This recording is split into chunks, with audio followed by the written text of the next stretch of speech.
Number 10. Kansas City, what do they do well? I love Andy Reid's play designing, and I love Patrick Mahomes' talent. But they're 26th in total defense. They're 30th in rush defense.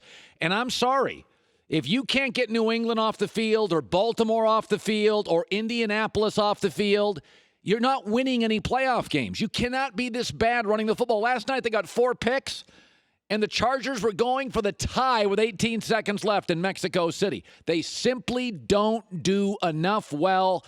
They get to the quarterback pretty well, but, when your offense won't be on the field because you can't stop the Ravens running game, you're 10th in the NFL. Number 9. I think the Raiders right now do more well than the Kansas City Chiefs. The Raiders have allowed the second fewest sacks. Their offensive line's better. The Raiders are tied for 4th in giveaways with only 10. They don't turn it over. They're healthier than Kansas City. They run the football better than Kansas City. They've won 5 of their last 7, and they've gone up against teams like Chicago and pushed them around.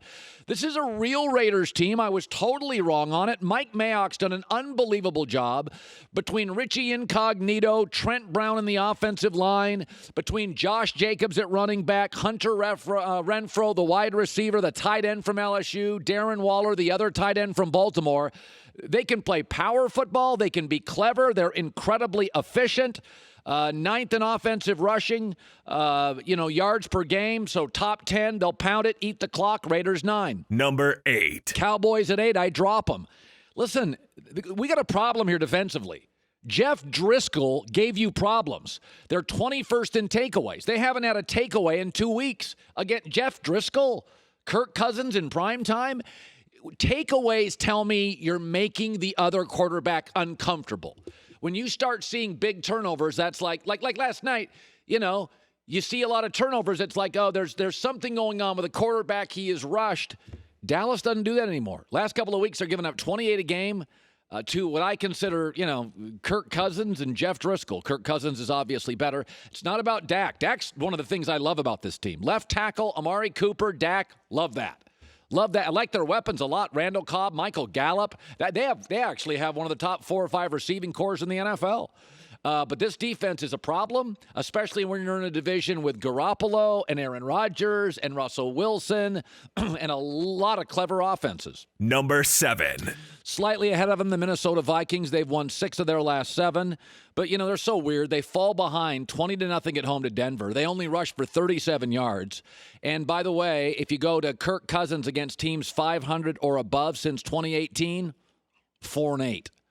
So, this is one of these, I don't trust them still. Love their talent, love their roster. Certainly make the argument. They're like a cold weather Chargers. The roster, you can't deny the roster. They got 2 of everything. They got good players everywhere. But I think, this week's a classic example. Escaping Denver at home after falling behind 20-0. Number 6. Green Bay, like them a lot. Getting better offensively. Aaron has a running game, but I don't think their defense, again, intimidates anybody. They don't give the ball away, so you're getting all the upside of Aaron. I get explosiveness. I like the receivers, and Aaron never gives you free picks. Aaron's got a passer rating of 102 this year, 65% completion percentage. But again, I do believe teams will be able to impose their will. I think a Seattle could run on them. We already saw Philadelphia do that. So I like Green Bay. Don't love them. I like them. Number 5. San Francisco hosts Green Bay this weekend and is favored. Now, their defense has allowed 25-plus points in 3 straight games. Some of that is Russell Wilson and Kyler Murray are really good. Let's not overreact to their defense. I still think it's great. But, you get these off-script quarterbacks who can run around a little bit like Kyler and Russell, and you can see they're a little bit vulnerable. They need George Kittle back. He's Gronk. He is Gronk to the Patriots. But New England's offense is not the same without Gronk. Kittle's been hurt. He's a man-child blocking. He's dynamic offensively. He can go vertical. So they're just not the same team. But they're still very, very good. Their rushing game, they're not running the football as well as they were early in the year, so I put them at 5. Number 4. I put Seattle 1 spot ahead of them because I just trust Russell Wilson to make a play down the stretch, maybe more than anybody not named Tom Brady. This year, Russell Wilson's completing 69% of his throws. He's added Josh Gordon. He's first in the NFL 2-minute drill. The only losses this year by Seattle, by the way, is the Ravens and the Saints. So, they're in good company. And, by the way, Jadeveon Clowney and Josh Gordon in those losses are not a factor. Now those guys are real players. So I think Seattle added 2 high-end players to already a good team to make them very good, I would put them. And by the way, they've also won a couple of overtime games. So we know situationally, Pete Carroll and Russell Wilson, games get tight in the playoffs, they're good. Number 3. New England. Again, we can keep barking on them, and I would be the first to admit they have no deep threat. But my question is, if they had a deep threat in January in New England, what would it matter in Foxborough? It's 9 degrees and raining sideways. They didn't have a great deep threat last year.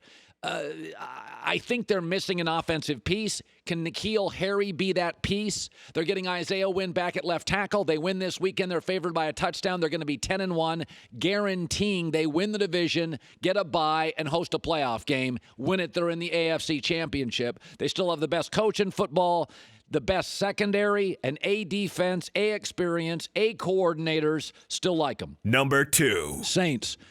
They've turned the ball over once in 6 games. Outside of that crappy performance a couple weeks ago against Atlanta, they've kind of figured out the pass-run thing. They're a power-running team with a Hall of Fame quarterback, Michael Thomas, Alvin Kamara, very good offensive line. They got a nice pass rush. They've done a good job to draft that defensive front last few years. You just got to take that Atlanta game out. It doesn't exist. Somebody lost the tape, bury it in the backyard. It's a very good football team. They have not had a turnover in the last 6 games. They're third in rush defense, third down, 6 in total offense. Not a lot not to like outside of one lousy game against the Falcons. Number 1. Baltimore, they're hot, healthy, and humming. They're unique. They're hard to practice for. You'd probably need to see them like New England a second time off a bye. They've won 6 straight. They remind me of the Carolina Cam team that got to the Super Bowl. There's a certain Mike Tyson quality where they're just coming out. They feel great about themselves. They're a matchup problem. They know they're a matchup problem. Lamar, 7 straight games of rushing over 60 yards and 70% completion percentage. So he's feeling great about himself. They're mostly healthy. They've upgraded at corner. And they clobbered Seattle. They clobbered New England. They clobbered the Texans. I don't even think there's a debate at this. I mean, you got an agenda if you don't think they're the number 1 team in the NFL. It was like early in the season, first 6 weeks, Niners looked like the best team. Now it's Baltimore. So we've been split. Half the season, San Francisco. Last half of the season, Baltimore. Number 1. That is our herd hierarchy. Hi, everybody. Thanks for watching. Subscribe here to get the latest from the show. Also, be sure to check out more of the best clips from The Herd or go watch a few segments from other shows on FS1.